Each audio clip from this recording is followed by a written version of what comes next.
For anybody who follows my channel, you'll know that one of the effects blocks that make it into every one of my Helix presets is the shelf EQ.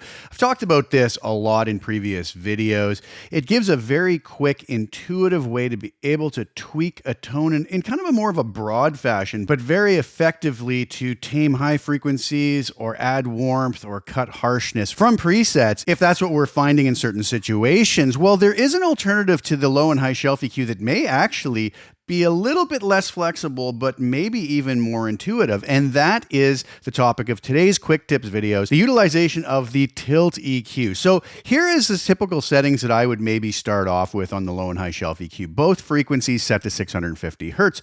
Well, the tilt EQ does this same sort of thing by picking a center frequency. And you'll notice here that I have it set at 650 Hertz. Now, what the tilt EQ does with the tilt control is it allows us to brighten or darken the tone. And it does this by tilting the frequencies. So while we tilt in the direction of brighter, it's boosting all the frequencies above 650 Hertz while also pulling back all the frequencies below 650. And if we went to the darker side, like so, then that's going to mean that we're boosting all the frequencies below 650, or in this case, 650, wherever we have the center frequency set. And what we would be doing is boosting those frequencies below 650 and cutting the frequencies above. So it's going to be darkening the tone versus brightening the tone by going to the other side. So it's very simple and intuitive.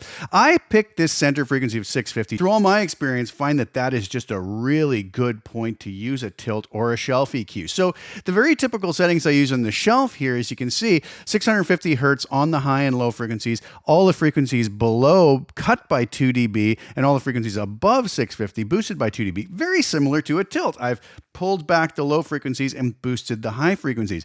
The thing I do like about the low and high shelf EQ, and a lot of people have said, why don't you just use the tilt, is I do have the ability to maybe not do anything below the 650 Hertz kind of center point I've picked, but I could boost above it without affecting the low frequency. So it gives me a little more fine-tuned control by using the shelf EQ. But for somebody who just wants to have a real quick, intuitive way of utilizing this technique, the tilt EQ will work nicely. So let's take a listen before we do anything. We'll shut the tilt EQ off here. And this is just this little Placator Dirty preset. I have 412 Greenback 25 with a 121 ribbon mic. With these settings here, you'll hear what this sounds like with no EQ.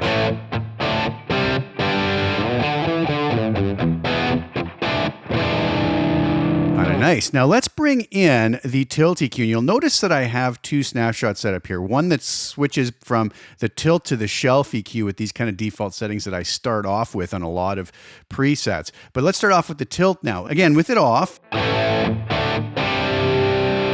we'll engage that.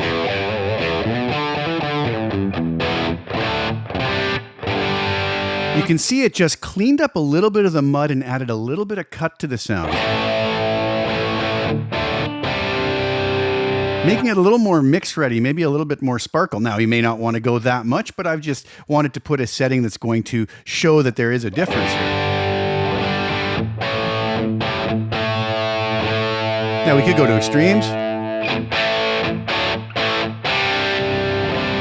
Obviously, really brightening things up, cutting a lot of the lows below 650 and really boosting above. Now, what if we go the other direction? If we had a real bright preset, then you could see how we could darken things up as well. Almost makes it a little more muddy. For this particular preset, I would probably come up here somewhere around the bright 40 to 45 setting.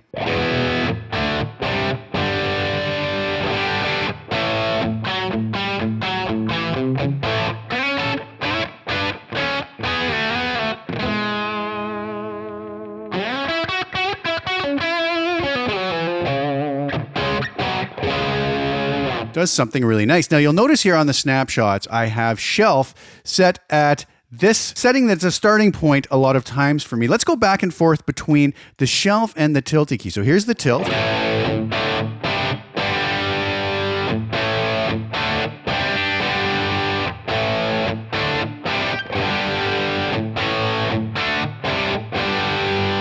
So you'll see it has a very similar effect at these particular settings. That's because I have set that center frequency to the same frequencies I have on the particular shelf settings here. So like I said, the shelf EQ is my preference simply because I can fine tune it more, but the tilt EQ can be just an incredible addition. One other thing we can do with the tilt EQ as well is move it before an amplifier and use it more like a modified clean boost. So let's take this now, and we're going to take the level control and just blast it by 12 dB to hit the front of the amp. Since I've moved the EQ before it, a lot harder to get more saturation.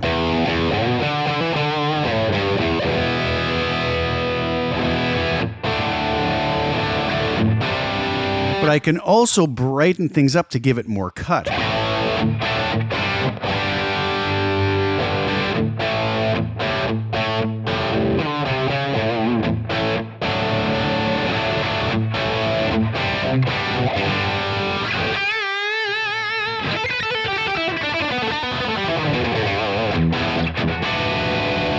Again, maybe that is very dramatic,